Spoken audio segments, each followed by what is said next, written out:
Picture yourself complaining about your heating bill, while ancestors who survived actual ice ages would look at your thermostat-controlled apartment and wonder if you're joking, like complaining about paper cuts to someone who survived being chased by a cave bear with a hangover. Tonight, we're exploring humanity's most brutal survival challenge, living through glacial periods when winter wasn't just a season, it was a permanent lifestyle that lasted for millennia. And here's the uncomfortable truth. For every successful group we'll discuss, countless others discovered that learning experience and fatal mistake were the same thing in Ice Age Europe. Before we dive in, a quick note. We're working with archaeological reconstruction here, interpreting limited findings through survival logic, physiology, and comparisons with modern hunter-gatherers. This isn't fiction, but it's not absolute truth either. It's the best approximation science can provide, based on burned bones, stone tools, and occasional frozen remains. Think of it as educated detective work with really cold crime scenes. Even the Neanderthals, who'd survived here for 200,000 years, eventually vanished, reminding us that expert adaptation has limits. So when we celebrate Homo sapiens' success, remember we're discussing the winners while ignoring the much larger pile of groups who became cautionary tales buried under permafrost. So settle in comfortably. Appreciate that you're not sleeping on frozen ground, and prepare to discover how humans essentially hacked survival in conditions that would send modern special forces running for heated vehicles. Like this video if you're ready for extreme adaptation stories, and tell us where you're staying warm tonight. Our journey begins 50,000 years ago, when glaciers covered half of Europe. And caves weren't just shelter. They were the ultimate real estate investment that you didn't have to build, but might have to fight a very angry previous tenant for. Picture Europe transformed into a landscape that makes modern Siberia look like a beach resort. Imagine a continent where glaciers miles thick covered everything north of Germany, and real estate agents would struggle to find positive spin for authentic tundra lifestyle with minimalist vegetation. Ice core data shows average temperatures 10 to 15 degrees colder than today, which sounds manageable until you realize that's the difference between uncomfortable and your eyelashes freeze together when you blink. Pollen analysis reveals that forests were replaced by tundra vegetation, basically nature's way of saying, "We're closed for renovations, check back in 10,000 years." The smell of frozen earth dominated landscapes that stretched endlessly like the world's most depressing screensaver, while the sound of howling winds across barren plains created acoustic environments that modern people only experience briefly before running back inside to complain on social media about harsh weather. Imagine your body, beautifully designed for African savannas where the biggest thermal challenge was finding shade, suddenly forced to function in conditions where exposed skin could get frostbite faster than you can say, "I should have stayed in Africa." Your internal tropical operating system trying to run Arctic hardware is like using your smartphone in a freezer while it frantically sends low battery warnings every 5 minutes. Animal remains indicate that megafauna had adapted to extreme cold, which is great for them, but meant humans were competing for resources with creatures that were basically walking fur coats with attitude problems. While many human groups attempted northward migration, their conspicuous absence in certain archaeological layers suggests they made miscalculations that ended their participation in evolution's ongoing experiment. The taste of ice-cold air that burned lungs with every breath became baseline existence for people whose daily life pushed human physiology to limits that would make modern extreme sports enthusiasts file disability claims. These weren't seasonal challenges you could complain about for 3 months. This was permanent reality for thousands of years, like living in a walk-in freezer that occasionally tried to eat you. Picture caves functioning as humanity's first Airbnb listings, except the previous tenants were cave bears who didn't appreciate eviction notices, and the reviews would read, 1 star, no Wi-Fi, terrible ventilation. Neighbors smell like they died in medieval times. Landlord is literally a glacier. Cave stratification shows continuous occupation spanning thousands of years, which is impressive until you realize this meant families were essentially homesteading in conditions that would violate every modern housing code simultaneously.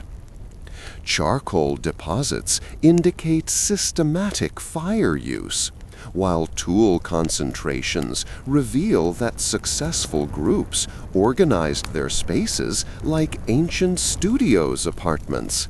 Sleeping area here, butchering zone there. Try not to mix them up in the dark. Archaeological evidence reveals that cave selection required understanding geological features most people would never notice. Proper ventilation to prevent smoke accumulation, because dying from carbon monoxide poisoning is embarrassing when you survived mammoths. Elevated floors that stayed dry, and entrance orientations that minimized wind while allowing airflow to keep fires burning efficiently. The smell inside occupied caves combined wood smoke, animal fat, unwashed human bodies, and limestone walls into distinctive aromas that would make modern air freshener companies weep with opportunity. Picture an environment where natural scent meant things modern people would pay to avoid. Yet these odors represented successful thermal management, sealed spaces that trapped precious heat regardless of resulting atmospheric conditions. Cave selection wasn't random browsing through listings. Groups that chose poorly didn't leave descendants to complain about their real estate mistakes. Ideal caves provided natural insulation, predator protection, water access, and strategic positions for monitoring game movement. The sound of wind howling outside entrances created acoustic reminders that interior space meant survival, while the frozen landscape beyond offered much less desirable accommodations. Traces of violent encounters suggest that cave ownership sometimes required negotiations that resembled modern home purchases, Except instead of bidding wars, you had actual wars, and closing costs could include permanent relocation to the afterlife. Anthropological evidence confirms that maintaining cave occupancy required constant vigilance against both human competitors and the original residents who considered eviction a personal insult worth fighting about. Picture your body as a biological furnace designed for African heat, suddenly forced to maintain 98.6 degrees Fahrenheit when outside conditions rarely exceed freezing. Like running a tropical beach resort's HVAC system during a permanent blizzard, while the electric company keeps threatening to shut off service. Skeletal remains show bone density changes consistent with cold stress, while dental analysis reveals dietary shifts toward consuming so much fat that modern nutritionists would stage emergency interventions. Sir, you've eaten 17 pounds of mammoth blubber today. We need to discuss your cholesterol and also your life choices. Physiological reconstruction demonstrates that maintaining body temperature under Ice Age conditions required perhaps 4,000 to 5,000 calories daily. That's like eating 8 Big Mac meals every day just to avoid turning into a human popsicle. The taste of constant hunger, mixed with desperate need to consume every available calorie, created relationships with food where balanced nutrition meant anything with enough fat content to keep your organs functioning. Genetic studies indicate selection for cold adaptation traits, but these required generations to develop fully. Early arrivals attempting Ice Age survival without these advantages faced significantly higher risks of taking unplanned permanent naps during cold snaps. Nature's way of saying, "Thanks for participating, better luck in the next evolutionary iteration." Evidence from cold-adapted populations confirms that successful groups developed brown fat deposits, modified circulation, and metabolic adjustments that improved cold tolerance. But here's the catch. While you were busy evolving these advantages, you still had to survive winters that were actively trying to demonstrate the limits of human endurance, like the world's most aggressive personal trainer. The smell of smoke-saturated clothing mixed with animal fat used for skin protection created sensory signatures that modern hygiene standards would classify as biological warfare. Yet these odors represented successful thermal management. Picture wearing the same outfit for months because changing clothes in sub-zero temperatures is how you discover new definitions of uncomfortable, while the alternative is finding out what mild frostbite means in practice. Picture a wildlife documentary where everything is either trying to eat you or is so large that hunting it requires the medieval equivalent of a corporate merger between multiple family groups, extensive project planning, and acceptance that someone's probably not making it home for dinner. Animal remains from this period read like a fantasy novel's bestiary. Woolly mammoths weighing up to 6 tons. That's 3 modern cars with anger management issues. woolly rhinoceros built like tanks with worse tempers, and cave lions that made modern big cats look like house pets having identity crises. Archaeological evidence shows these megafauna dominated landscapes where vegetation was basically tough grass, tougher shrubs, and the occasional depressing plant that gave up on photosynthesis. The logic of Ice Age ecology reveals that humans were essentially bottom-tier participants in a food chain where everything else had better cold adaptation, bigger teeth, or both. Imagine showing up to a survival competition where your natural advantages, sweat glands and endurance running, are completely useless, because sweating in sub-zero temperatures is speed-running hypothermia, and endurance running just means you freeze to death slightly further from home. Pollen records indicate that plant life consisted mainly of hardy grasses, sedges, and dwarf shrubs that provided minimal human nutrition.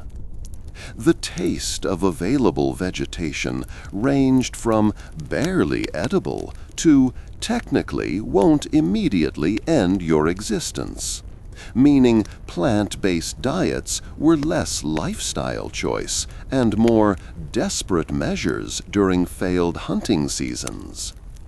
Seasonal migration patterns of megafauna created opportunities and challenges that would make modern logistics coordinators file stress leave requests. These massive animals moved according to vegetation and weather patterns, meaning human groups had to either follow them like the world's most dangerous food trucks, or develop storage systems that could preserve thousands of pounds of meat without refrigeration. Wait, actually, the entire environment was refrigeration, which solved one problem while creating the issue of everything is frozen solid, including your dinner.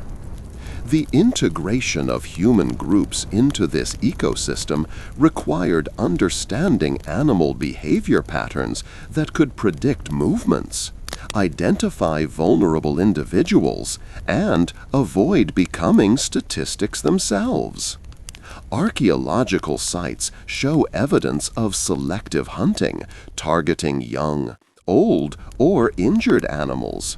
Essentially, the Ice Age version of work smarter, not harder, because facing a healthy adult mammoth in its prime was how groups discovered their life insurance policies had expired. Picture trying to use Google Maps for migration planning, except the satellites are just maybe follow the caribou. Your navigation system is remember what grandfather said before he took his final winter nap. And your backup plan is hope we find caves before everyone's toes fall off from frostbite. Archaeological distribution patterns show human groups following surprisingly consistent routes between seasonal camps, water sources, and hunting territories, basically creating ancient highway systems where the tolls were paid in constant vigilance against becoming someone else's dinner. Tool-style similarities across vast distances indicate that groups maintained contact networks spanning hundreds of miles, suggesting they were either remarkably social or had discovered that isolation in Ice Age conditions meant genetic dead ends.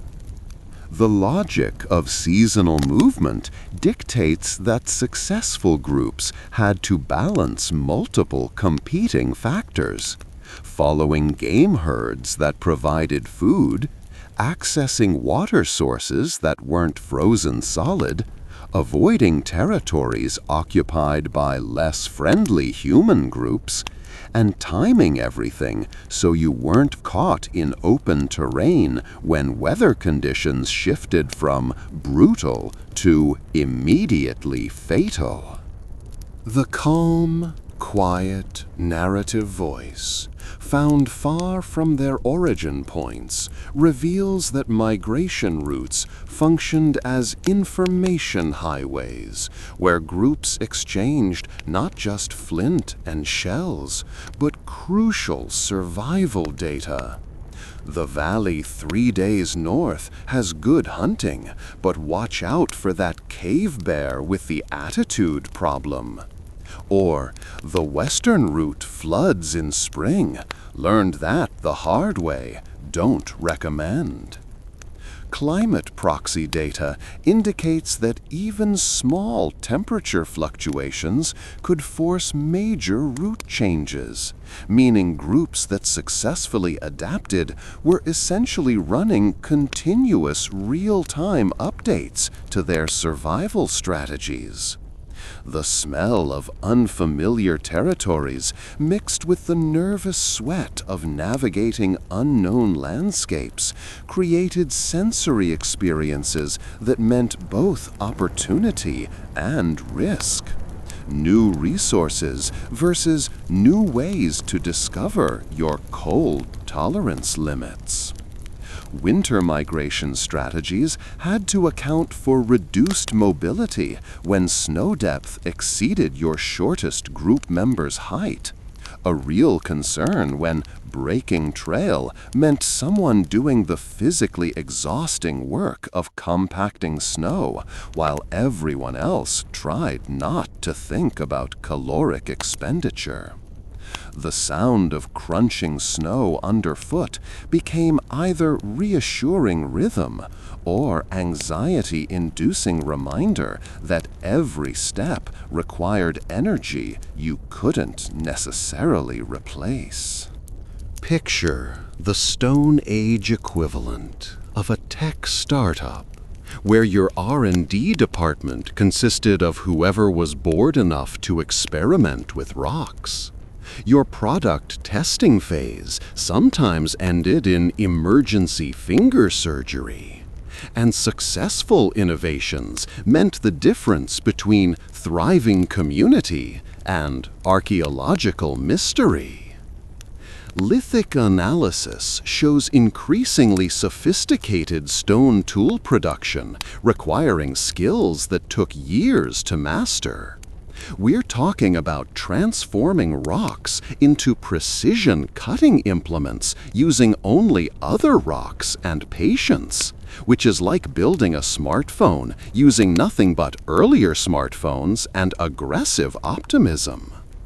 The sound of stone knapping became as familiar in camps as typing sounds in modern offices, except mistakes meant bleeding rather than just deleted files. Evidence of hafting techniques reveals that combining stone points with wooden shafts required understanding adhesives made from tree resins, sinew bindings, and probably extensive trial and error that included the occasional, "Well, that spear lasted approximately 3 seconds, back to the drawing board." Bone tools show sophisticated understanding of material properties. Different bones for different purposes, like having a specialized toolkit, except your tools were made from yesterday's dinner.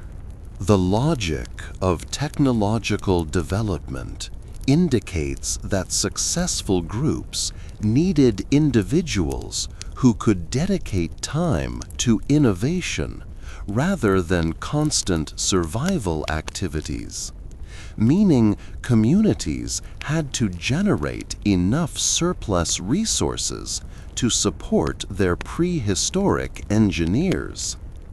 This created selection pressure favoring groups that could maintain specialist roles, essentially the beginning of professional occupations, where "what do you do" could be answered with "I make really good spears," instead of just "try not to freeze." Technological knowledge transmission required teaching methods that modern apprenticeship programs would recognize.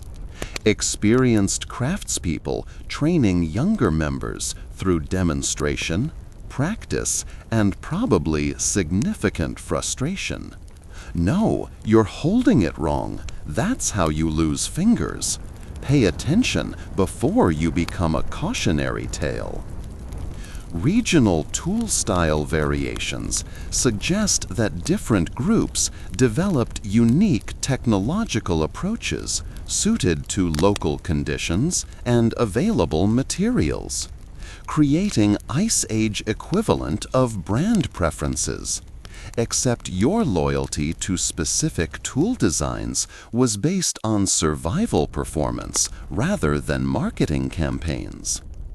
The taste of success, fresh meat cut with sharp blades you'd napped yourself, became reward for investing time in skill development that might take years before producing reliable results. Picture spending 6-month winters in caves with the same people while darkness, cold, and boredom conspired to create social dynamics that would make reality TV producers weep with envy.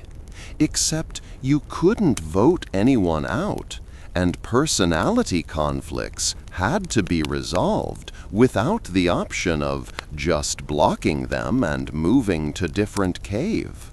Archaeological evidence of seasonal occupation patterns suggests that groups dealt with what modern medicine would recognize as seasonal affective disorder, except instead of light therapy boxes and antidepressants, they had storytelling, art, and the grim determination to not let winter depression affect survival critical activities, because taking a mental health day meant everyone might not make it to spring. The logic of psychological survival indicates that maintaining group cohesion under extreme stress required cultural practices that modern team-building consultants would charge premium fees to reinvent. Shared stories around fires weren't just entertainment.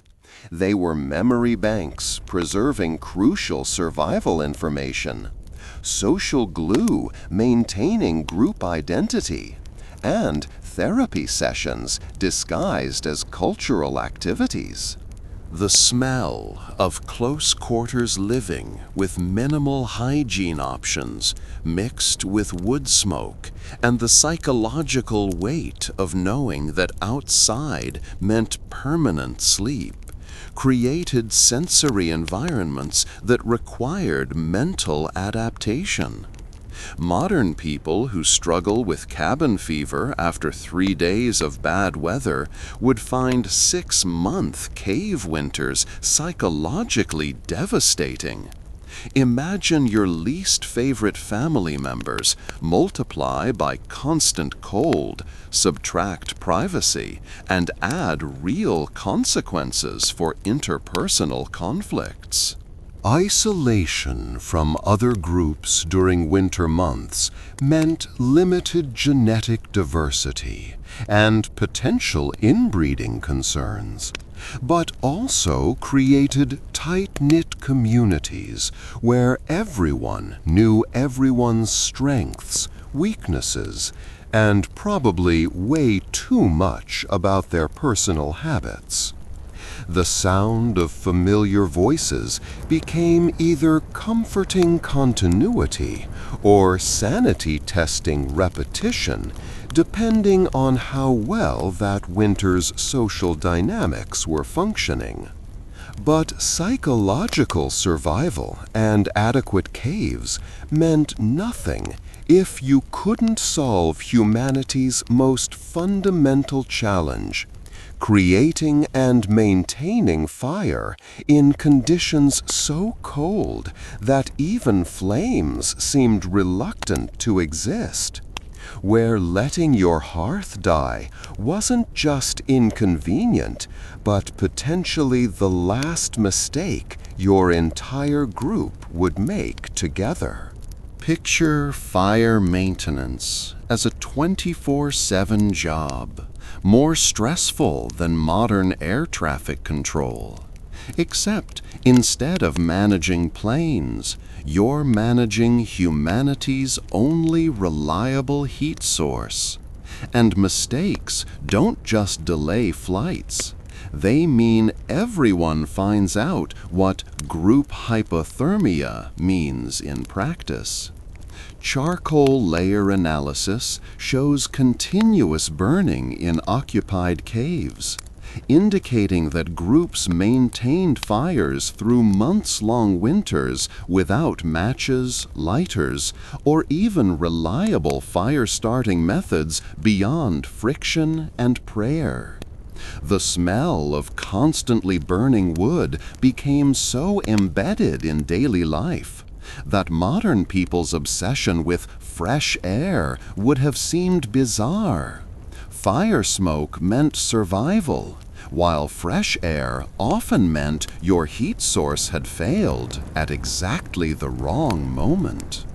Archaeological evidence reveals fire-keeping responsibilities were likely assigned to specific individuals, creating Ice Age's first essential service workers, whose performance could be measured in everyone else's continued existence. Imagine having a job where coworkers can't just complain to HR about your mistakes. They can point out that your negligence nearly turned the entire group into archaeological samples for future scientists to puzzle over. The logic of fire maintenance dictates that groups needed multiple fire-keeping systems. Primary hearth for main heat and cooking, backup embers in protected locations, and probably extensive social pressure, ensuring that firekeepers took their responsibilities seriously, because "I forgot" wasn't acceptable excuse when everyone's survival depended on your attention span. Evidence of organized fuel storage shows that gathering firewood was constant preoccupation, requiring planning, physical effort, and probably complex social negotiations about who was responsible for hauling frozen timber back to caves. The sound of wood being split and stacked became daily rhythm, indicating successful preparation, while silence meant someone was about to have very uncomfortable conversations about resource management and personal responsibility. Fire-starting techniques using friction or striking stones required skills that modern people with instant ignition would find frustratingly difficult. Imagine trying to create fire by rubbing sticks together when your fingers are nearly frozen and the tinder is damp, because everything is damp because Ice Age. The taste of success mixed with smoke when friction finally produced sustainable flame became reward for physical effort that could take 30 minutes of continuous work even for experienced practitioners. Picture hearth construction as prehistoric architecture, where your design specifications included must not fill cave with smoke, should actually produce heat, and ideally won't set everything on fire, including the designers. which sounds basic until you remember that trial and error with fire safety means learning from mistakes that sometimes eliminate the entire testing team. Ash layer patterns reveal sophisticated hearth designs featuring stone arrangements that directed heat efficiently while managing smoke flow, basically creating HVA systems using only rocks and accumulated expertise from generations of people who learned the hard way that improper ventilation makes everyone's lungs hurt before making them stop working entirely. Evidence of deliberately shaped fire pits shows that groups understood thermal dynamics that modern camping enthusiasts would recognize. Curved back walls to reflect heat, raised platforms to improve airflow, and strategic positioning to maximize warmth distribution without creating hazardous conditions. The smell of smoke-stained stone mixed with accumulated ash created permanent modifications to cave environments that marked successful long-term occupation. Archaeological reconstruction indicates that different hearth configurations served different purposes. Large communal fires for group gatherings and main heating, smaller cooking fires for food preparation, and probably specialized setups for tool-making activities that required specific temperature control. Imagine running a medieval kitchen, HVA system, and manufacturing facility using only different campfire arrangements and hoping you didn't confuse which fire was which during dinner preparation. The sound of crackling flames reflected wood quality and burning efficiency. Experienced groups could probably identify optimal burning conditions by audio feedback alone. Like modern mechanics diagnosing engine problems by sound, except the consequences of poor performance included freezing rather than just expensive repairs. Maintenance required constant attention to ash removal, stone replacement, and fuel management that would make modern homeowners' furnace worries seem trivial. The taste of smoke became so embedded in food, clothing, and daily existence that meals without smoke flavor would have seemed wrong. Like modern people finding that their food tastes too clean because they're used to particular preparation methods. Picture fire functioning as combination hospital, pharmacy, and physical therapy center, where treatment options ranged from warm up before your extremities need amputation to thaw out that frostbitten toe before it turns an interesting color and falls off by itself.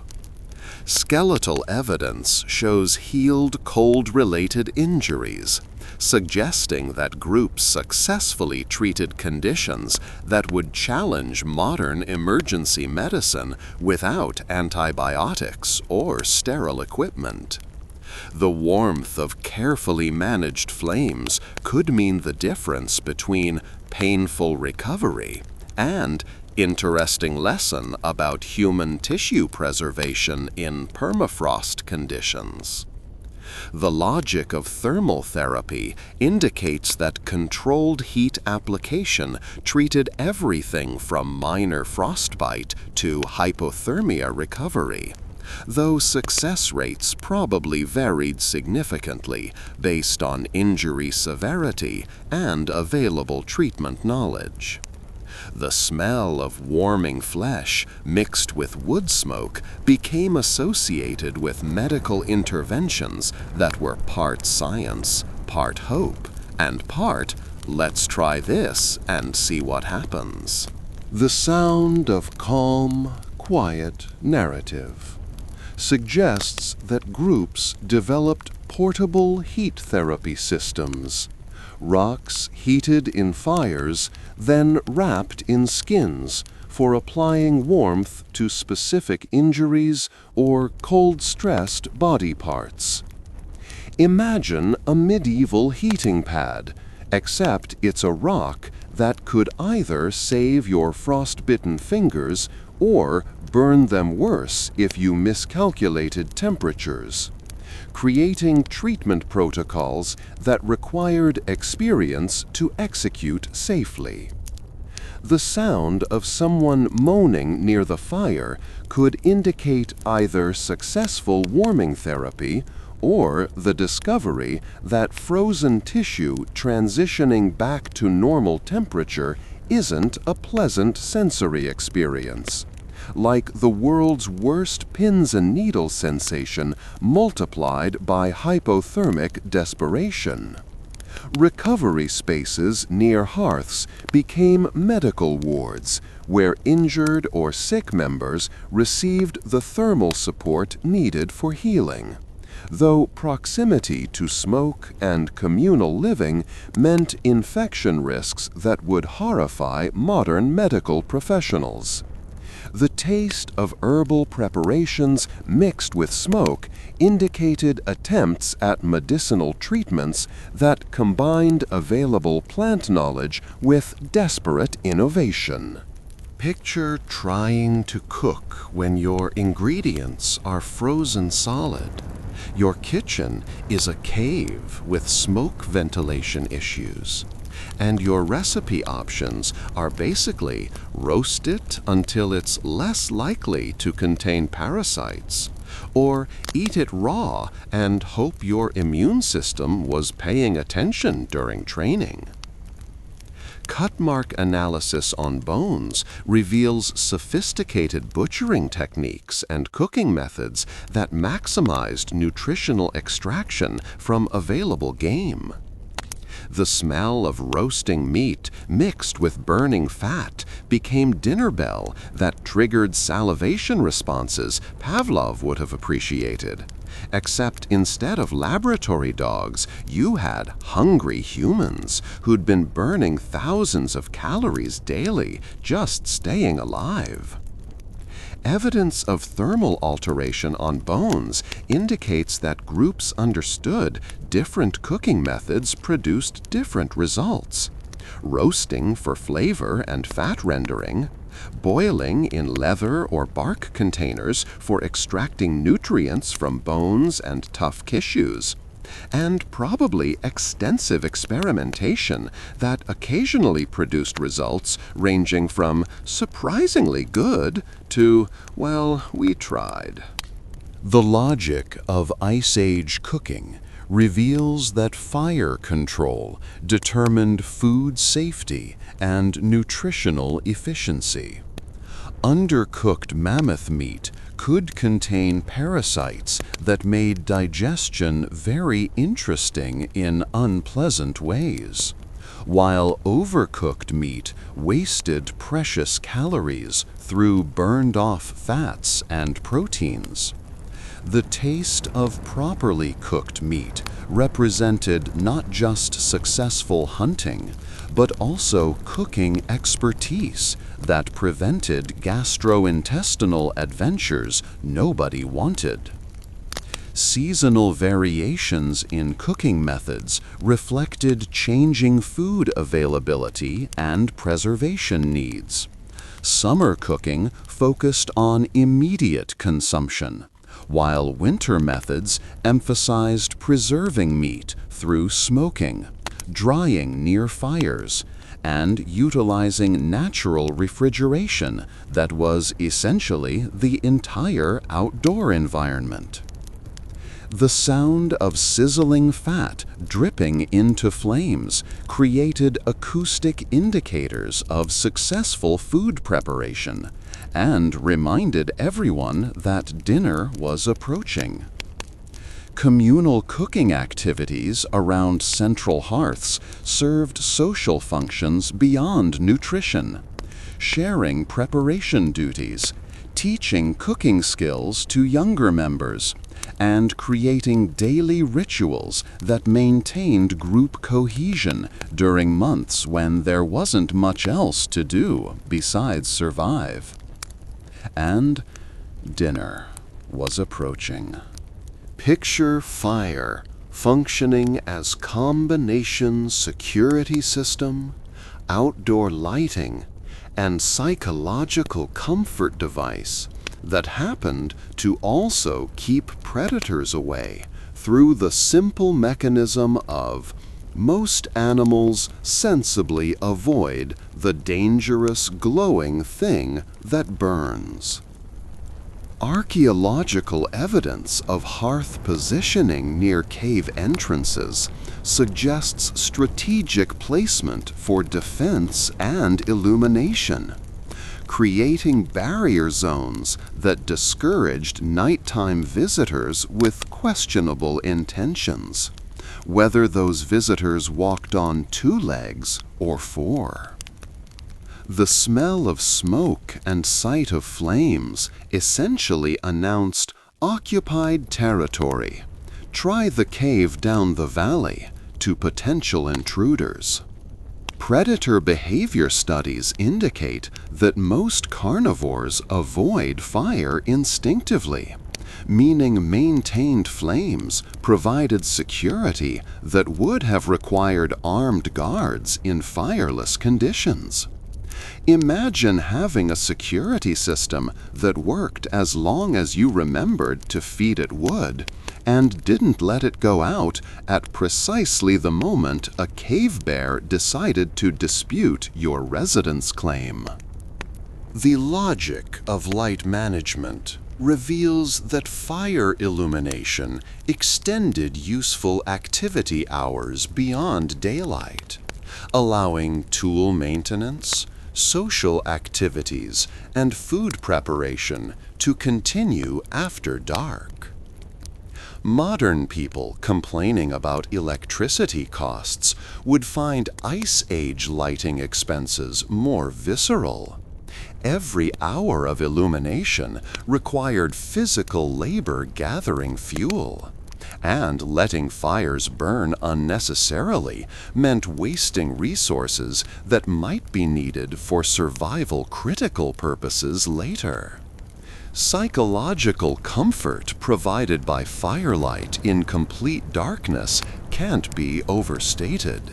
The dancing flames created focal points that prevented the kind of existential dread that comes from spending months in caves where darkness was so absolute it felt physical.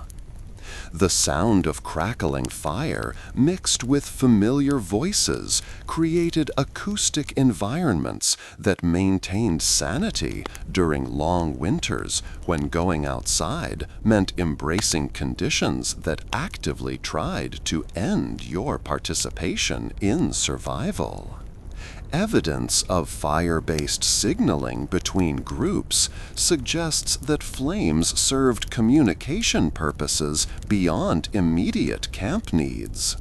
Smoke signals during day, light signals at night, creating long-distance messaging systems that operated at the speed of how far you can see smoke or flames, rather than modern instant communication, but still beat the alternative of send someone to check and hope they make it back.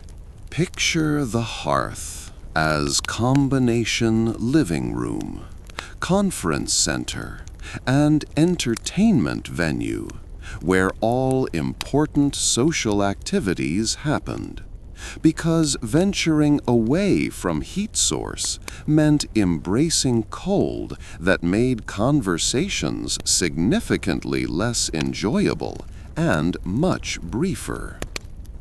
Spatial analysis of artifact distributions shows organized activity areas around hearths, with tools, food preparation, and social spaces arranged in patterns that maximized warmth access, while minimizing smoke exposure, essentially creating ancient zoning laws based on thermal efficiency and respiratory comfort rather than property values. The logic of social organization reveals that hearth proximity correlated with social status, with positions closest to flames reserved for important members, sick individuals needing warmth, and probably ongoing negotiations about who got the prime spots during particularly cold periods. The taste of smoke-flavored conversations became normal as groups conducted business, told stories, and resolved disputes in environments modern people would find uncomfortably intimate. The sound of multiple conversations suggests that some fires served ceremonial or storytelling purposes beyond practical heating, creating cultural spaces that maintained group identity and transmitted knowledge through performances that combined education, entertainment, and probably significant embellishment of past events that made ancestors seem more heroic than they probably were. The sound of multiple conversations, tool-making activities, and children playing near fires created acoustic backgrounds that indicated healthy, functioning communities. Silence around hearths either meant everyone was sleeping or something had gone very wrong with group dynamics, like the difference between comfortable quiet and the awkward silence after someone said something that made everyone reconsider their living arrangements.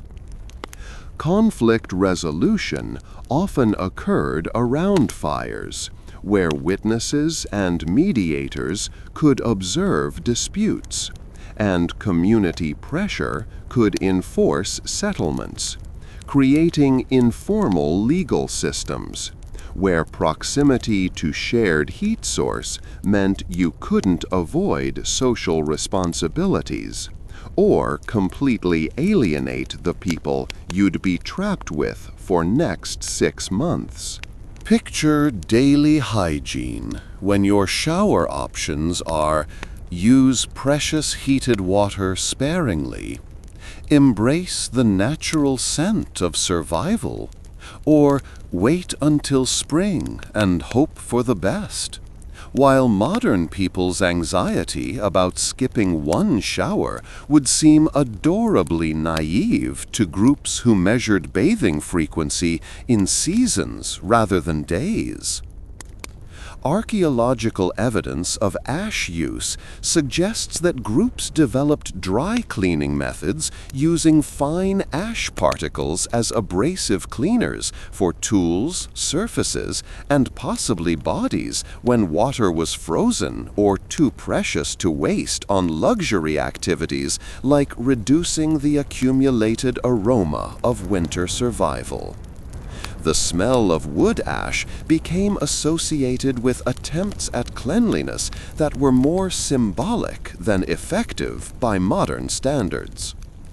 Dental analysis showing significant wear and abrasion indicates that Ice Age oral hygiene involved chewing tough materials, using primitive tooth cleaning techniques, and probably significant discomfort from dental problems that modern dentistry could fix in single appointments, but which ancient people dealt with through hope it doesn't get worse medical philosophy.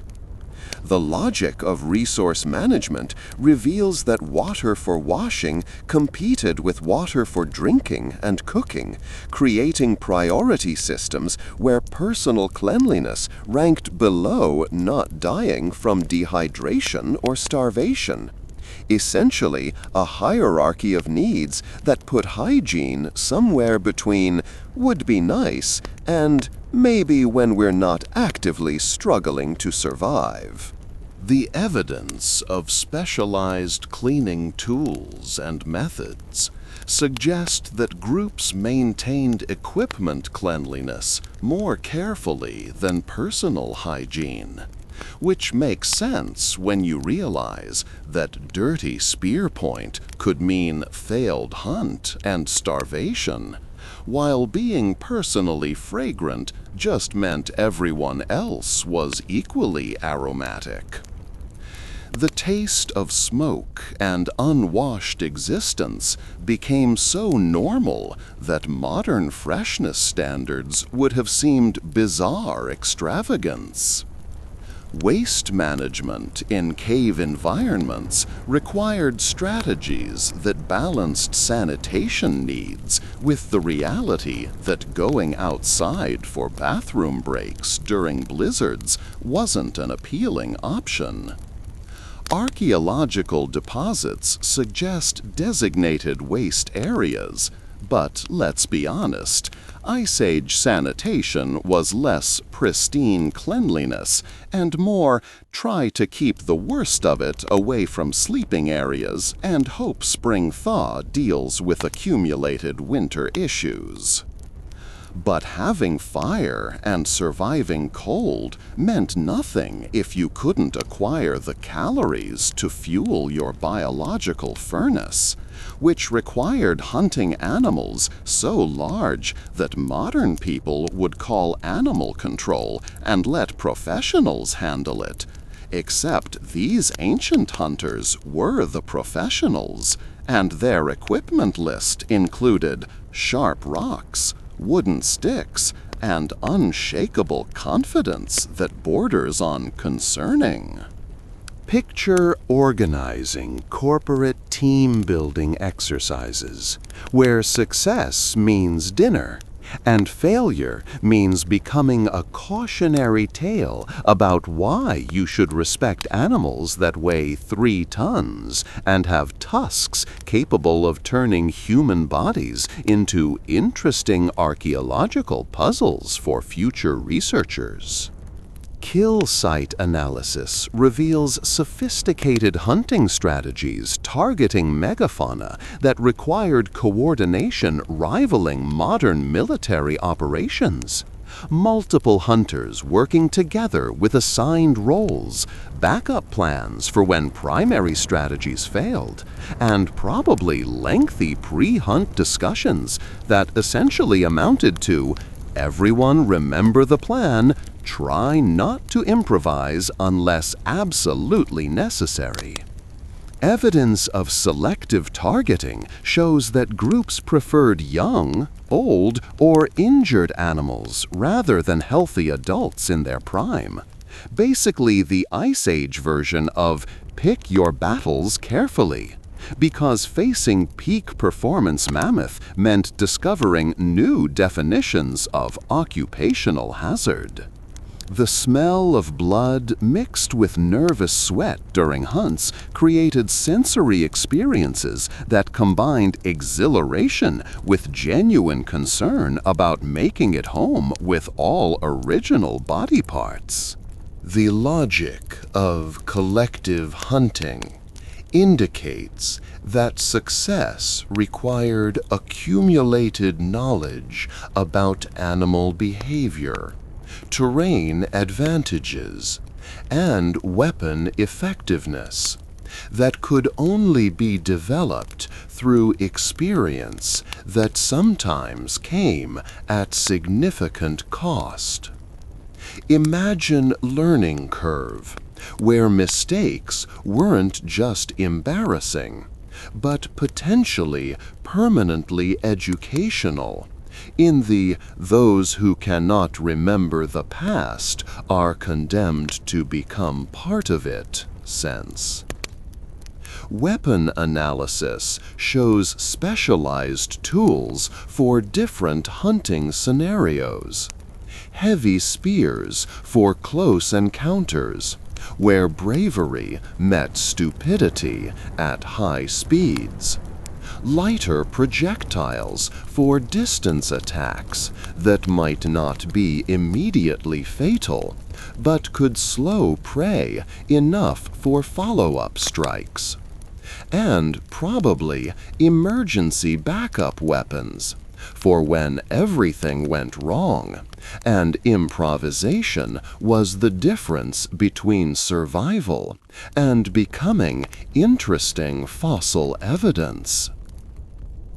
The sound of mammoth trumpeting mixed with human shouting created acoustic chaos that indicated either successful hunt in progress or situation rapidly transitioning from controlled operation to everyone run different directions and hope mammoth picks someone else to discuss disagreements with.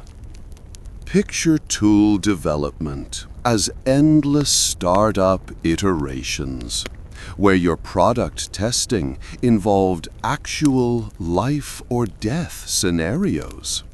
Customer feedback came from whether you survived hunts.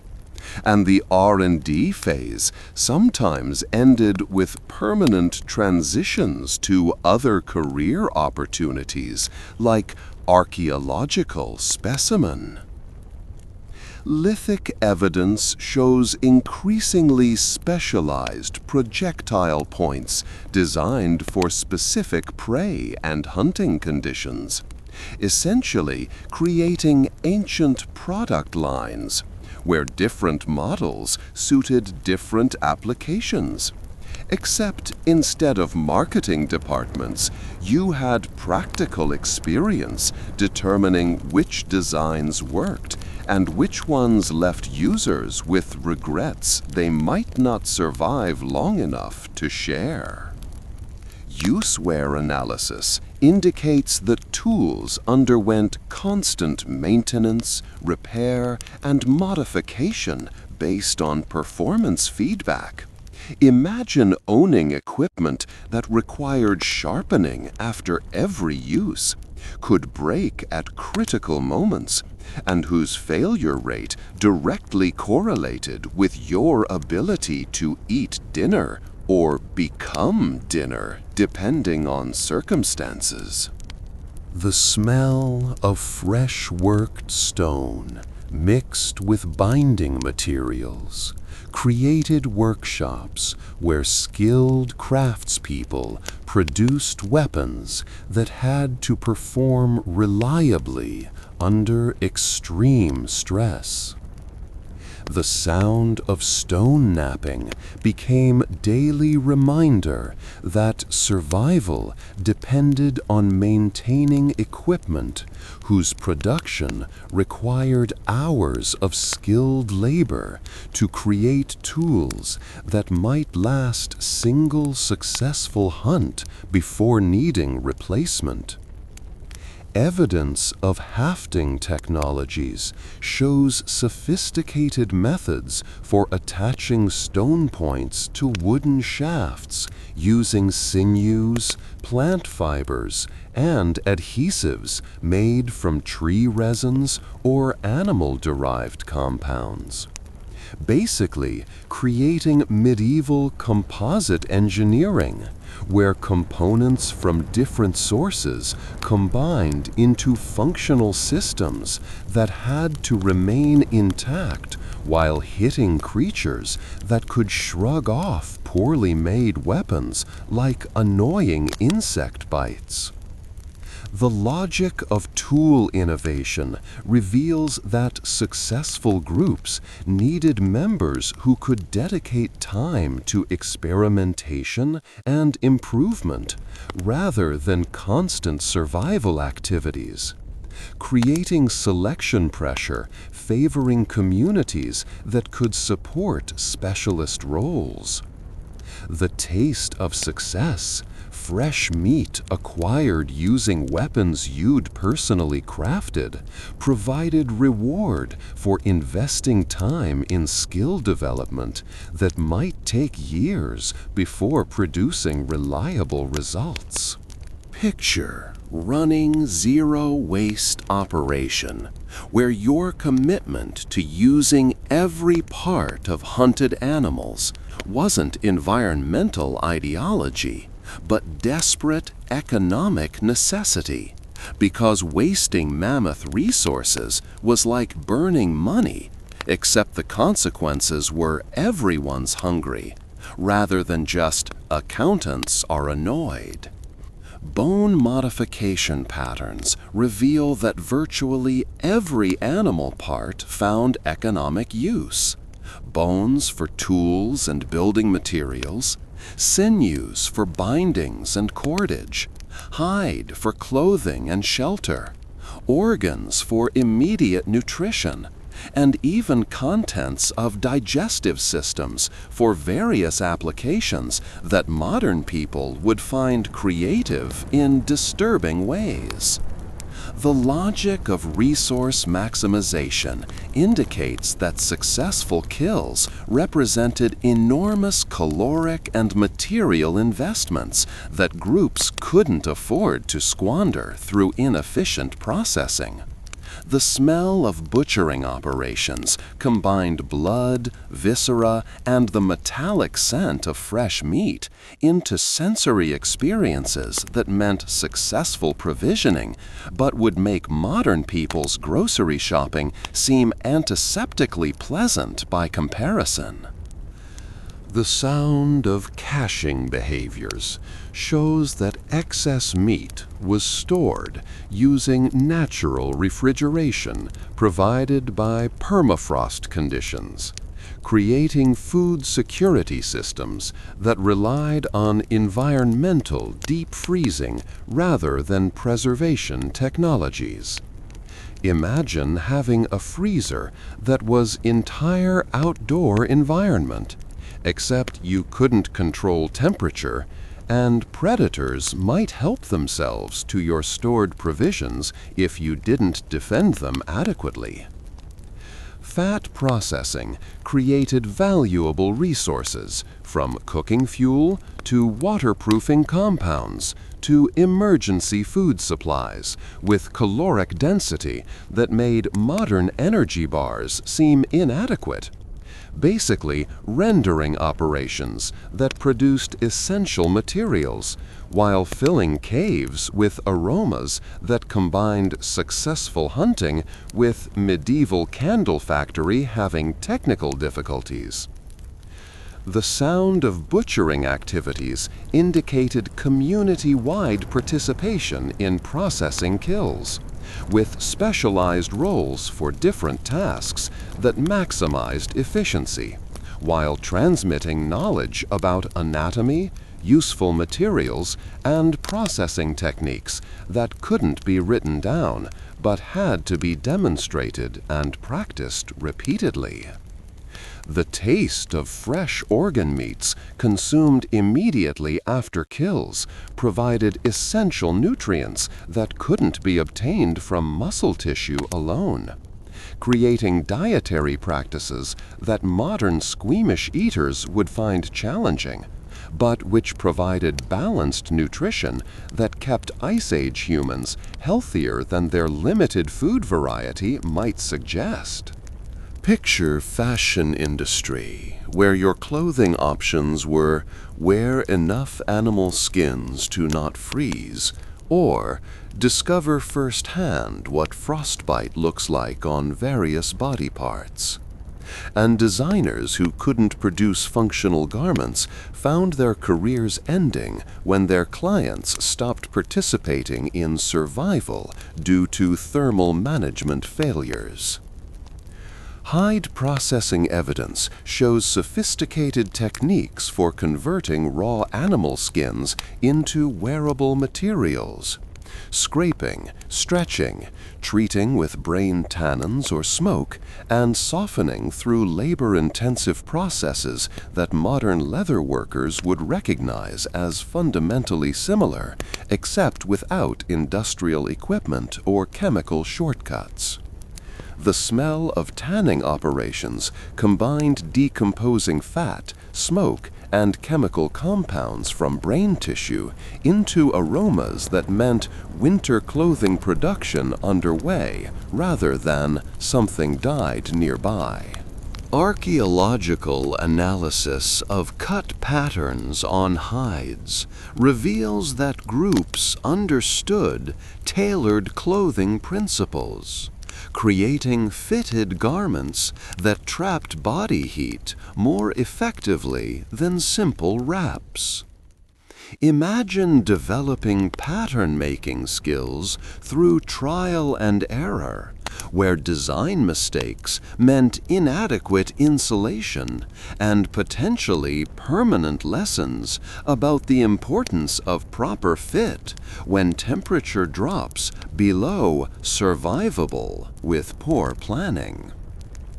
Stitching evidence using sinew thread and bone needles indicates sewing technology that created weatherproof seams capable of withstanding extreme conditions. Essentially, running garment manufacturing operations using only materials harvested from animals, tools made from bones, and techniques developed through generations of cold weather fashion disasters that taught valuable lessons to survivors. The logic of layering systems shows that successful cold weather clothing involved multiple garment layers with different functions. Inner layers for moisture management, middle layers for insulation, and outer layers for wind protection. The sound of needles working through tough hides became daily background noise, indicating preparation for winter conditions that would test every seam and fitting decision. Fur orientation patterns reveal understanding that hair direction affected insulation efficiency and water shedding. Wearing furs wrong way wasn't just fashion faux pas, but thermal management error that could compromise survival during wet conditions.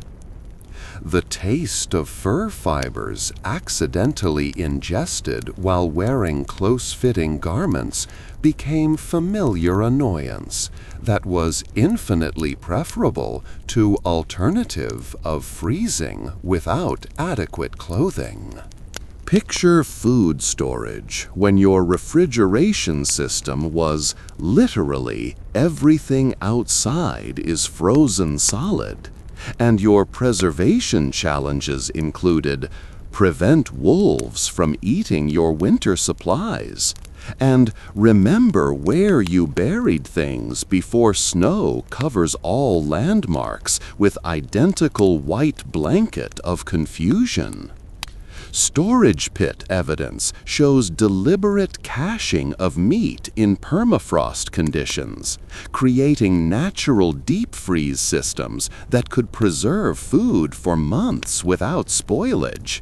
Imagine having entire environment function as freezer, except you couldn't adjust temperature, and winter storms might bury your food supplies under snowdrifts that required archaeological excavation techniques to relocate.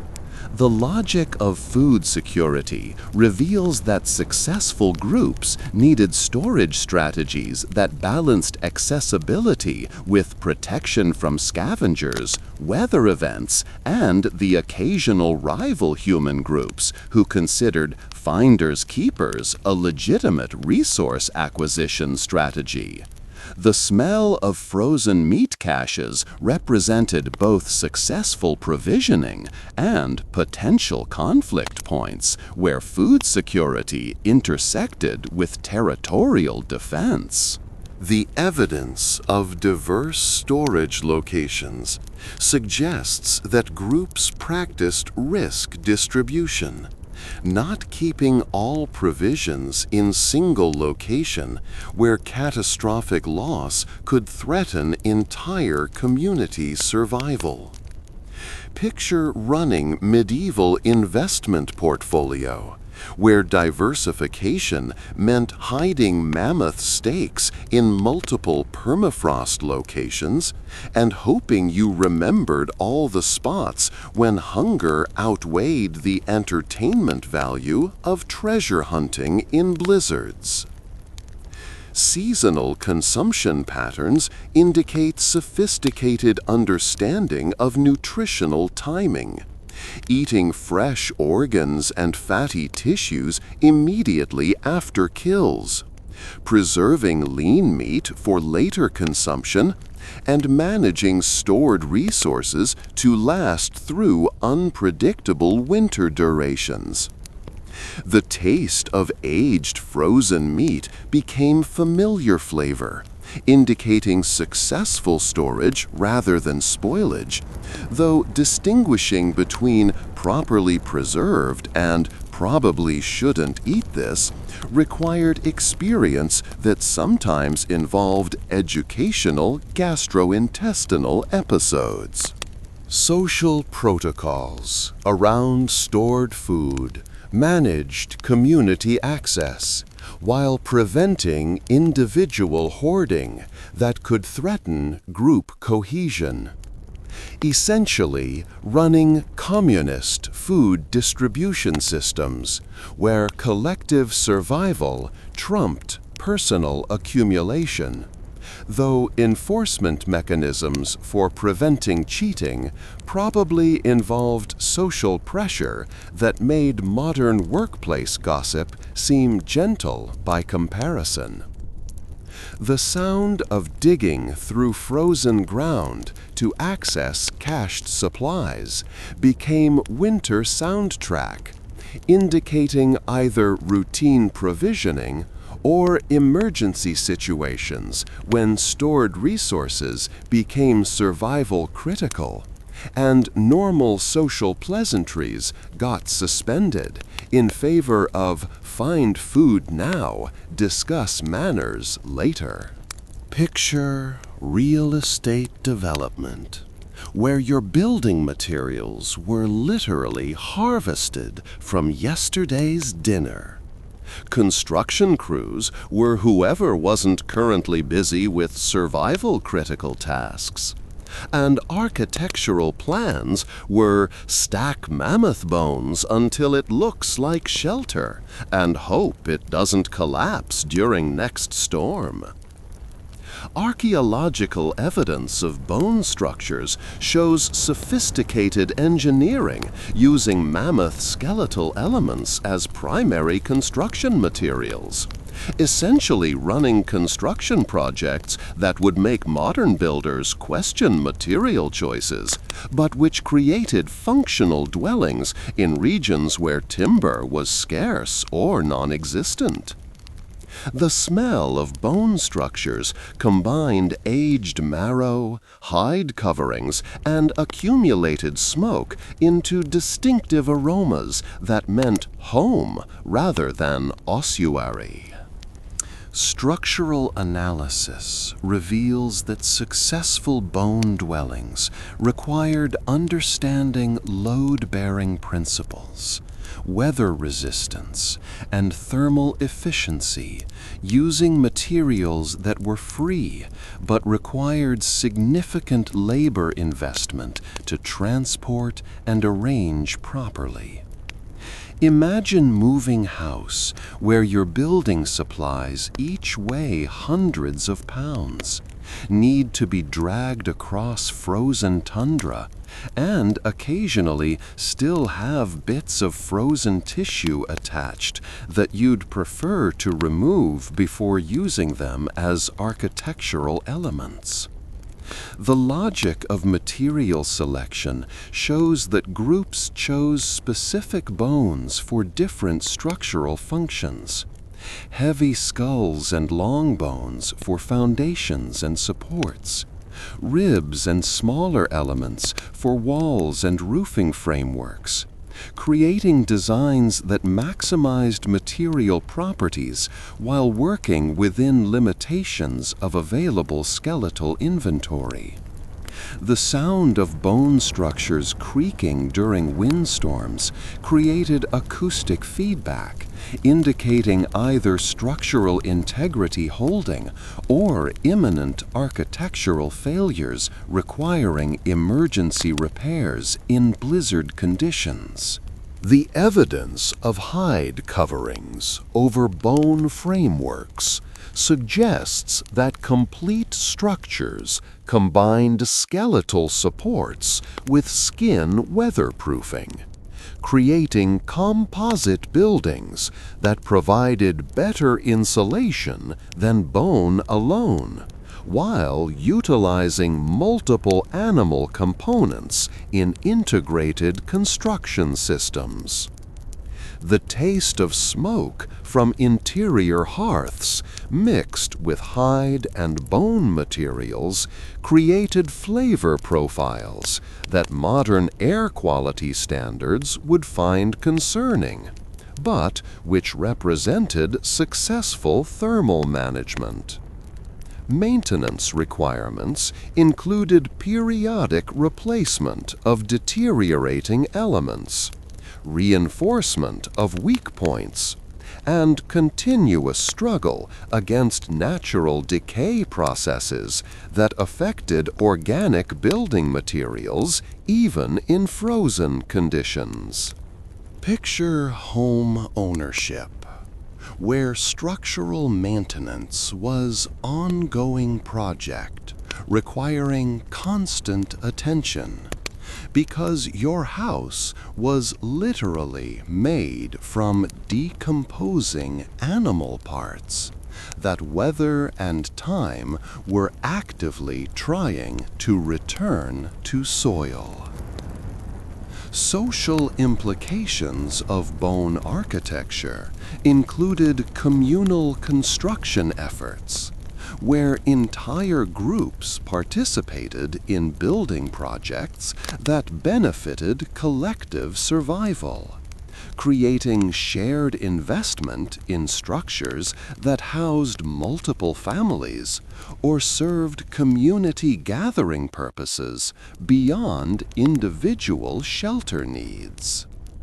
Picture emergency medical care, where your treatment options were apply traditional remedies and hope, wait for natural healing while trying not to make it worse, or discover whether your group's collective medical knowledge includes this particular injury type, or whether you'll be teaching everyone through unfortunate demonstration.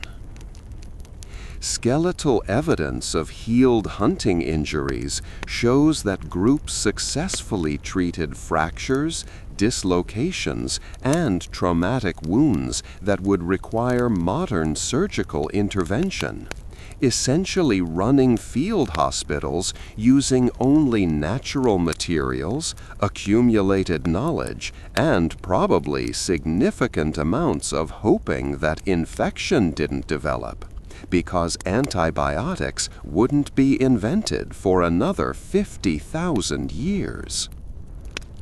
The logic of trauma treatment reveals that immediate care determined survival prospects, with prompt action on bleeding, fractures, and cold exposure, meaning difference between recovery and permanent career changes to archaeological interesting finding.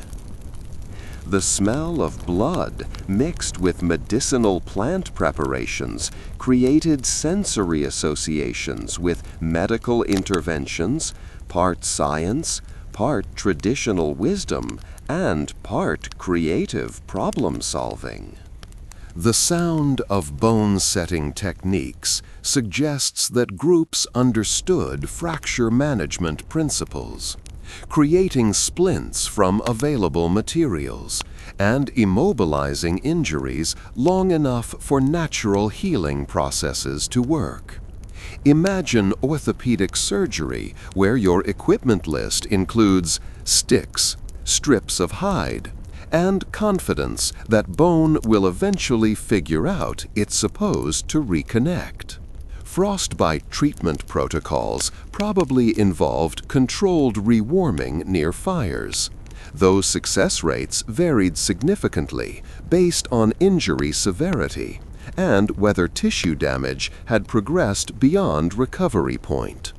The sound of someone experiencing sensation return to frozen extremities ranged from relieved gratitude to discoveries that painful recovery wasn't just figure of speech, but accurate description of thawing process.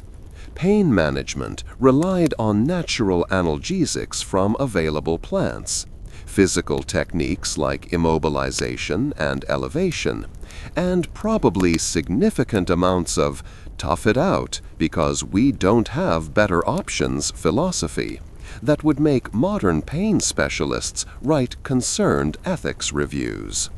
The taste of bitter medicinal preparations indicated treatment attempts that combined whatever pharmacological knowledge groups possessed with desperate willingness to try anything that might help. Recovery spaces near hearths provided thermal support essential for healing, though smoke exposure and communal living meant infection risks that would horrify modern medical professionals trained in sterile technique. Groups that successfully treated injured members maintained survival-critical human resources, while those that couldn't lost experienced hunters and knowledge-bearers whose absence could cascade into broader community failures. But hunting skills and medical knowledge meant nothing if groups couldn't organize themselves socially to survive months of close-quarters living, where personality conflicts couldn't be resolved by blocking someone on social media, and where maintaining group cohesion sometimes required cultural innovations that modern HR departments would find simultaneously fascinating and deeply concerning. Picture corporate org charts, except instead of VP of marketing, you had person who's really good at not getting trampled by mammoths. And performance reviews were conducted by survival rates rather than quarterly metrics, with promotions determined by not requiring replacement due to occupational mishaps. Spatial analysis of activity areas shows specialized zones for different tasks. Tool-making areas with distinctive debris patterns, food processing locations with bone refuse, and social spaces organized around hearths where decisions got made and probably significant amounts of complaining about work assignments occurred. The smell of different work zones created olfactory maps of cave spaces, where tool-making areas had stone dust scent, while butchering zones offered more pungent, aromatic experiences. The logic of specialization reveals that groups needed individuals who could dedicate time to mastering complex skills like tool production, hide processing, or tracking expertise that required years of practice to execute reliably. The sound of expert craftspeople working became acoustic indicators of functioning communities where specialists could focus on their domains while trusting others to handle different essential tasks. The age-based role allocation meant children learned through observation and participation. Adults performed physically demanding tasks, and elders contributed knowledge and decision-making that didn't require physical capabilities that declined with age. Picture career progression where you started in mailroom equivalents and worked toward advisory board positions if you survived long enough to accumulate relevant experience. Gender-based task divisions probably existed, but may have been more flexible than later agricultural societies, with survival priorities sometimes overriding social conventions when practical necessities required whoever was available to handle urgent situations, regardless of typical role assignments. The taste of success when specialized skills produced essential resources created reward systems that reinforced skill development and specialist maintenance.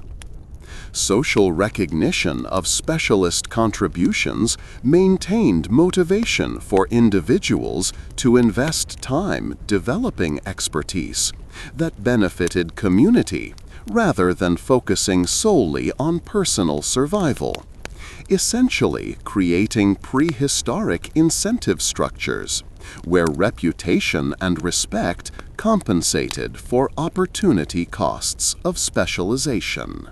Picture cave paintings, functioning as combination instruction manuals, historical records, and entertainment systems, where your Netflix was watching someone draw bison by torchlight while hoping the artistic process conveyed useful information about where actual bison might be located and how to convert them into dinner.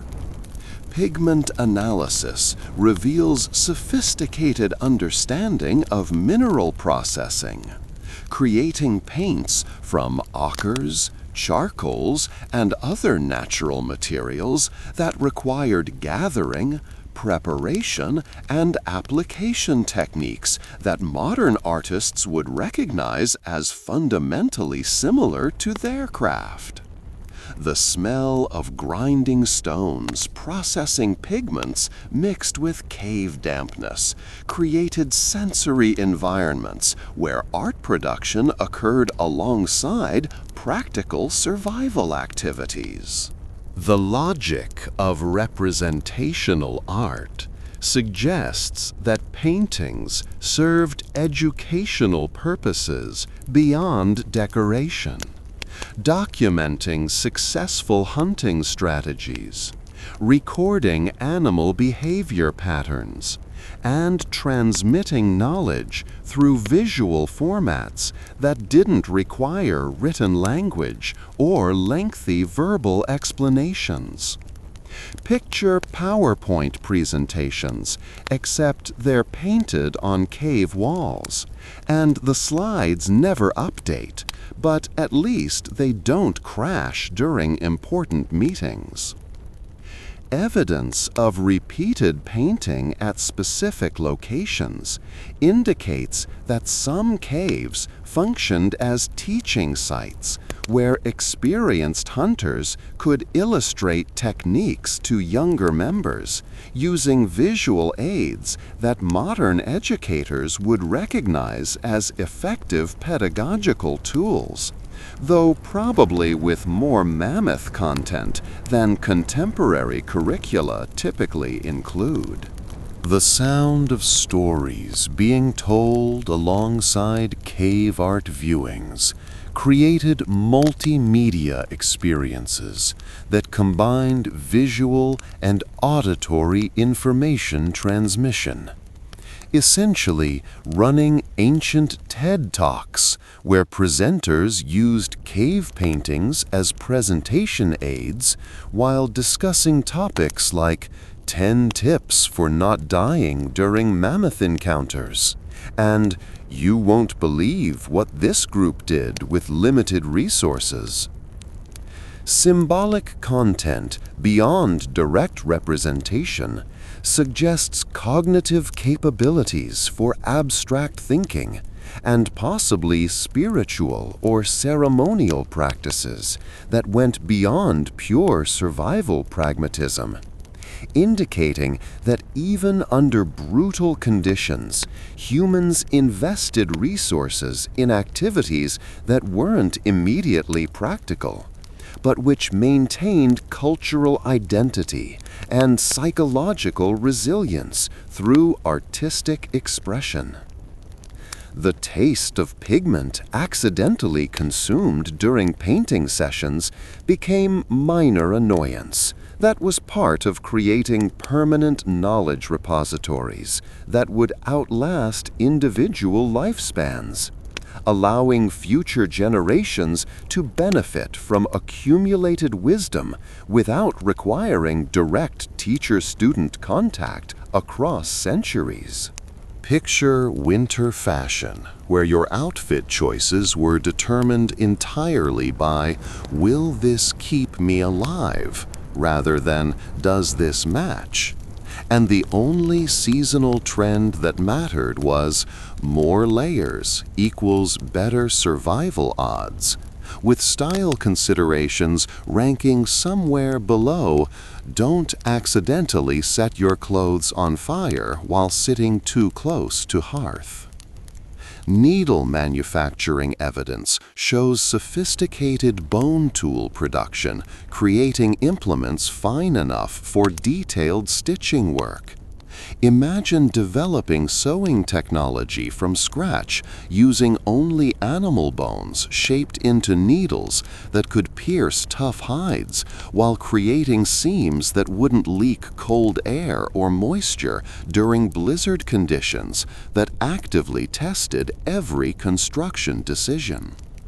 The logic of thermal layering reveals that successful clothing systems required multiple garments with different functions. Inner layers managing moisture from body sweat that could freeze against skin, causing rapid heat loss.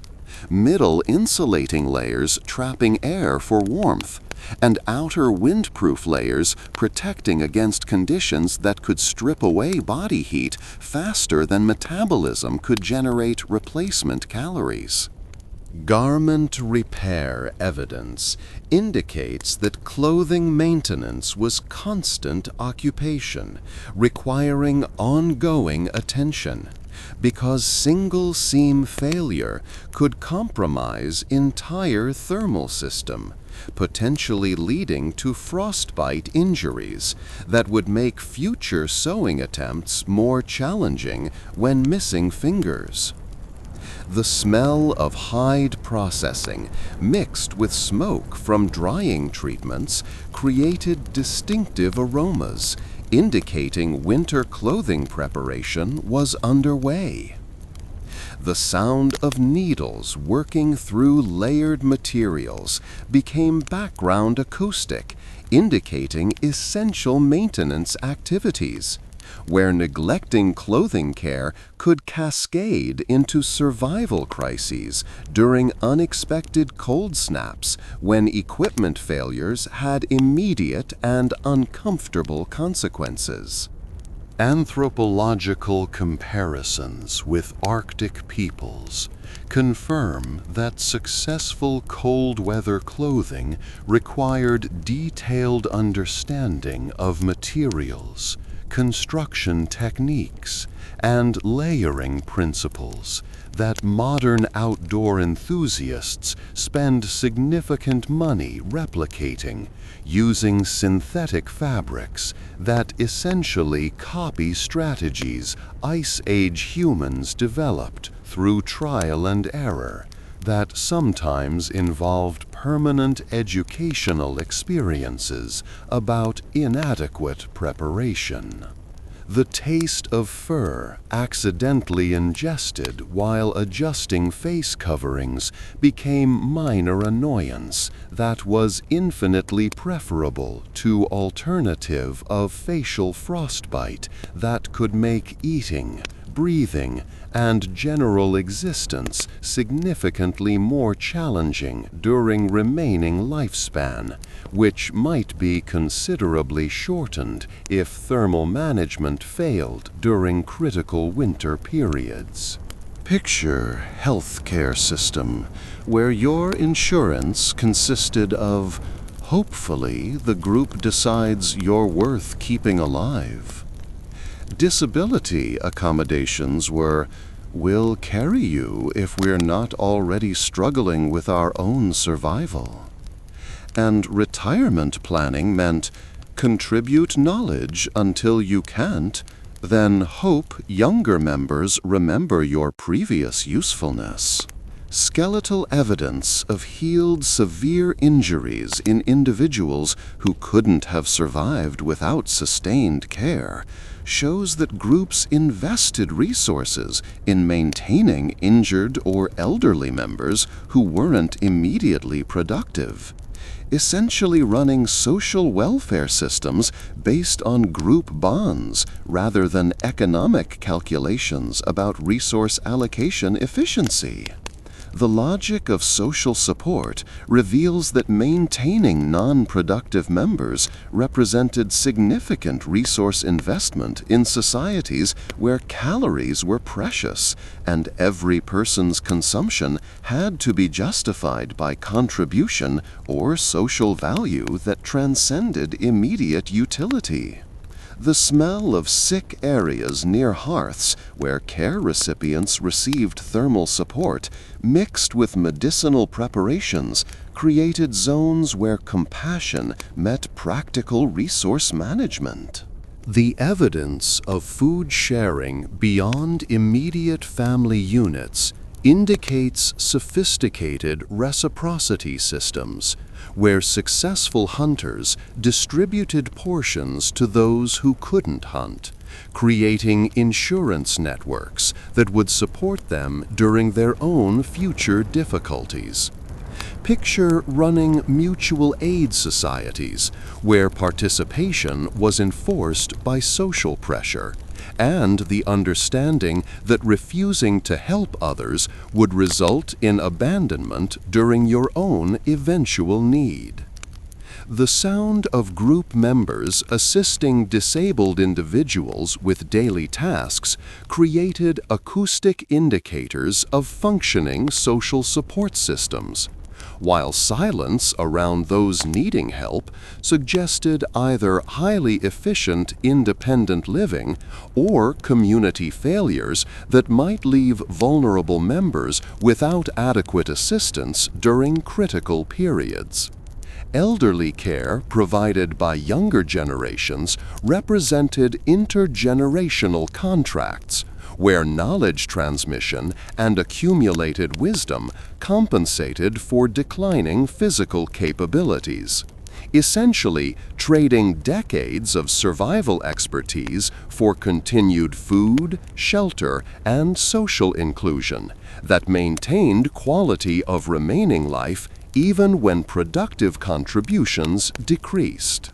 The taste of shared meals, where portions were allocated based on need rather than strict contribution calculations, indicated social cohesion that prioritized group survival over individual advantage, though enforcement of these sharing norms probably involved social mechanisms that made modern peer pressure seem gentle by comparison.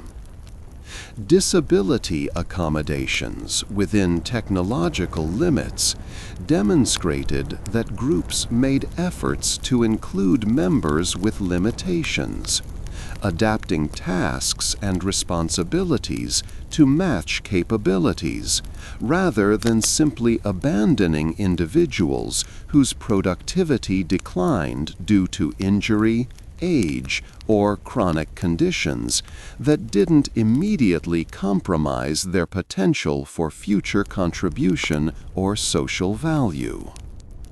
Picture religious services, where your church was a cave. Your congregation smelled like they hadn't bathed since last summer, because they hadn't.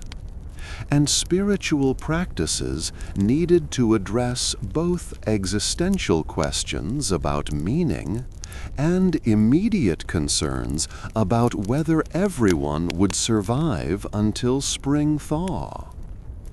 Burial evidence shows deliberate interment, with grave goods suggesting belief systems that extended beyond immediate survival concerns to include concepts of afterlife, spiritual continuity, or social status that persisted beyond physical existence.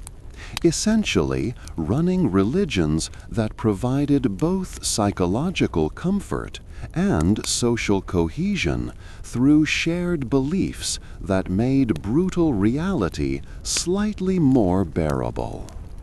The logic of ceremonial practices reveals that rituals served multiple functions beyond spiritual expression, marking seasonal transitions, celebrating successful hunts, initiating young members into adult roles, and creating shared experiences that reinforced group identity during months when there wasn't much else happening besides try not freeze while waiting for spring.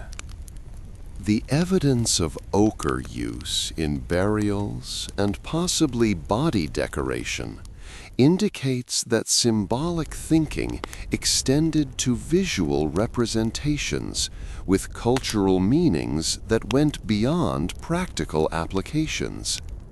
Picture prehistoric cosmetics industry, except the makeup was red mineral pigment, and the fashion goals were look appropriately ceremonial, rather than attract romantic attention through enhanced facial features.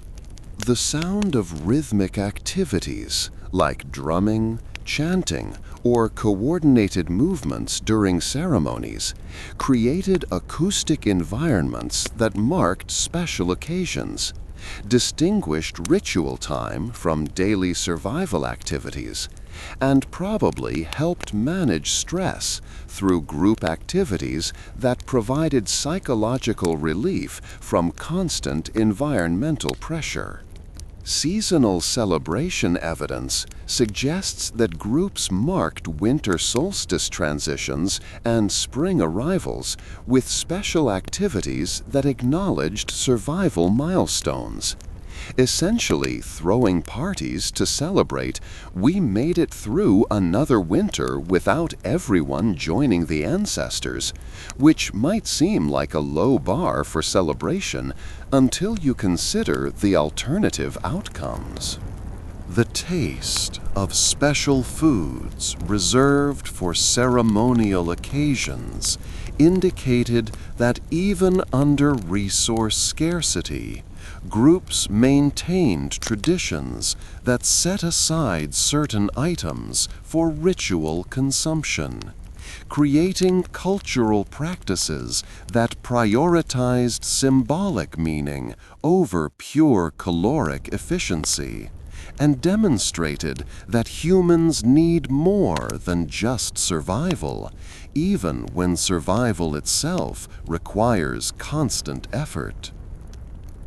anthropological parallels confirm that ritual activities reduce anxiety, strengthen social bonds, and provide psychological frameworks for managing uncertainty. Essentially, prehistoric therapy sessions disguised as religious ceremonies, where addressing existential concerns through cultural practices helped maintain mental health during conditions that would challenge modern psychiatric treatment approaches. Picture evolutionary pressure. So intense, it essentially functioned as natural selection speedrun, where groups that couldn't adapt didn't gradually decline over centuries, but rather experienced relatively rapid transitions to archaeological interesting findings status. While successful adapters passed on both genetic and cultural innovations that would influence human development for thousands of years. Genetic evidence shows that Ice Age survivors developed physiological adaptations that remain visible in modern populations.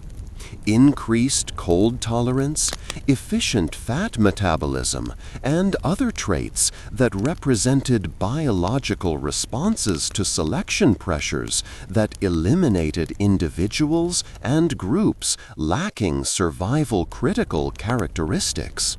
Essentially running evolution's most brutal training program, where graduation meant you passed your genes forward, and failure meant, thanks for participating, try again in next life.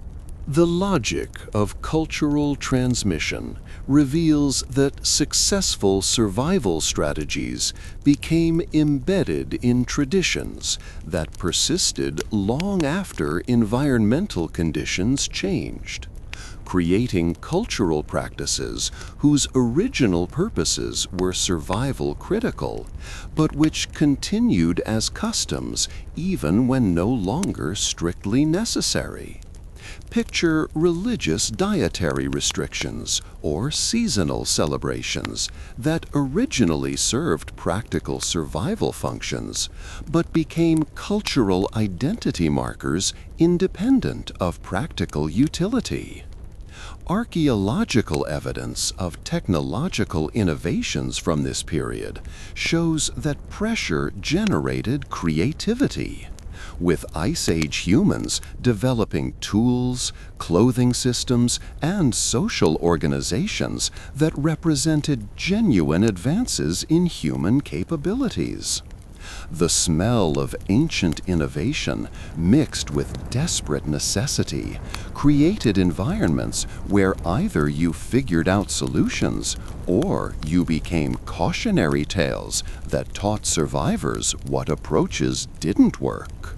The sound of modern complaints traces directly to ancestors who survived conditions that would challenge contemporary survival experts with unlimited equipment, essentially inheriting genetic and cultural legacies from people who refused to accept that Europe during glaciations was uninhabitable, choosing instead to develop capabilities that made impossible merely very difficult.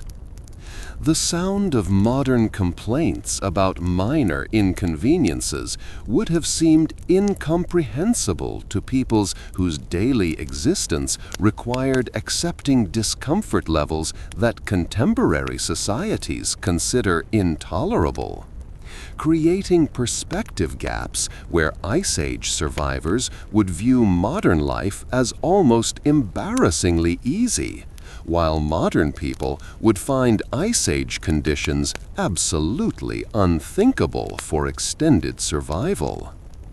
The taste of success, both literal survival and cultural continuity, came from groups that maintained enough flexibility to adapt while preserving enough tradition to maintain identity, creating balance between innovation and continuity that allowed human culture to persist through environmental challenges that eliminated less adaptable species, including our Neanderthal cousins, who'd survived these conditions for hundreds of thousands of years before finally reaching their adaptation limits. Picture parenting, where your childcare concerns included normal stuff like teach them social skills, combined with Ice Age specific worries like ensure they don't accidentally cause group extinction through incompetent fire management, and make sure they learn which animals are food versus which ones will make them into food if approached incorrectly. Evidence of juvenile skeletal remains showing survival to adulthood despite harsh conditions indicates that groups successfully raised children who could master survival skills before those skills became immediately life-critical, essentially running educational systems where graduation requirements included can start fire, knows which direction is south, and understands that mammoth hunting requires teamwork and also not standing directly in front of angry mammoth.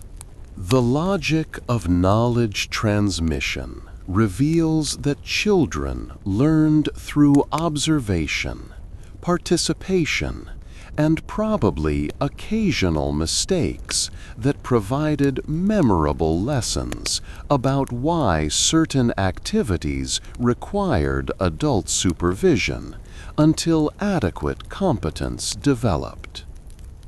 The smell of children's play areas mixed with tool-making debris suggests that learning occurred through integrated daily activities rather than separated educational sessions. Toy manufacturing evidence shows miniature tools and carved figurines, indicating that play activities prepared children for adult responsibilities through practice versions of survival-critical tasks. Picture kindergarten, where toy boxes contained small spears, practice fire-starting kits, and miniature hide-scraping tools, instead of modern plastic toys that teach skills whose practical application is questionable. The sound of adults patiently explaining survival techniques to younger members created acoustic environments where knowledge transfer happened continuously, rather than through formal instruction periods, with teaching integrated into daily survival activities that demonstrated practical applications of lessons being transmitted.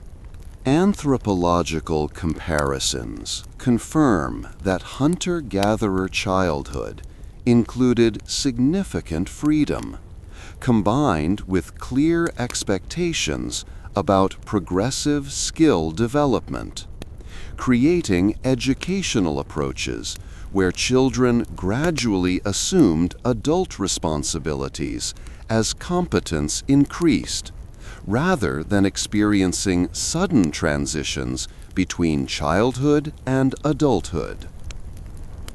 The taste of successfully prepared food by juvenile cooks indicated progression through cooking skills that started with observation, advanced through supervised participation, and eventually resulted in independent food preparation that contributed to group provisioning, rather than just personal sustenance.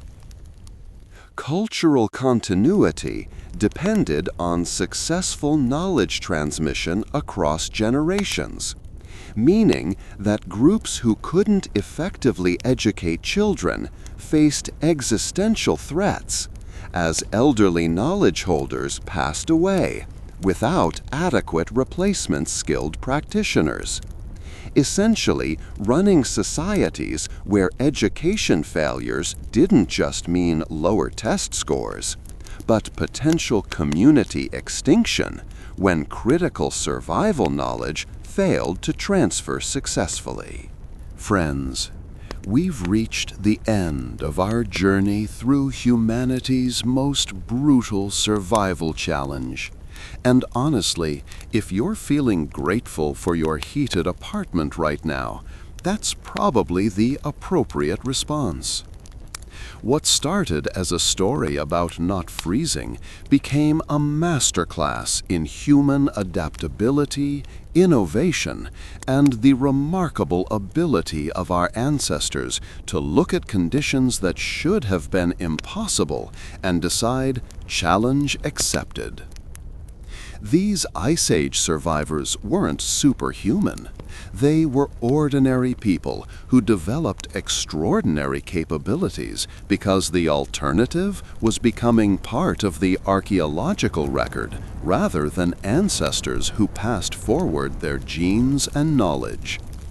They proved that humans could adapt to almost anything if the pressure was intense enough and the group cooperation strong enough. Their legacy isn't just genetic traits and archaeological artifacts. It's the demonstration that human ingenuity combined with social cooperation can overcome environmental challenges that would eliminate less adaptable species. While we complain about Wi-Fi speeds and delayed deliveries, these ancestors were solving problems like how to maintain fire for 6 months straight, and which part of the mammoth is least likely to cause food poisoning. Perhaps most importantly, they remind us that comfort is historically abnormal. For most of human existence, survival required accepting discomfort levels that modern people would find intolerable. Yet our ancestors not only endured, but created art, developed culture, and maintained social bonds that transcended mere survival to include meaning, beauty, and hope for futures they wouldn't personally see. Tonight, as you adjust your thermostat and maybe grab a snack from your refrigerator, take a moment to appreciate both how far we've come and what we might learn from people who turned impossible conditions into sustainable civilizations through nothing but creativity, cooperation, and refusal to give up, even when giving up would have been entirely reasonable. Drop a comment and tell us, what aspect of Ice Age survival impressed you most? Did we help you appreciate your modern conveniences? And where in the world are you staying warm while listening to this story about extreme cold weather survival? Sleep well, friends, and remember that human resilience has always found ways to thrive even in the most challenging conditions. The solutions change, the technology improves, but the fundamental human capacity for adaptation and hope remains wonderfully, inspiringly constant. Sweet dreams, and stay warm, however easy that might be for you compared to our Ice Age ancestors.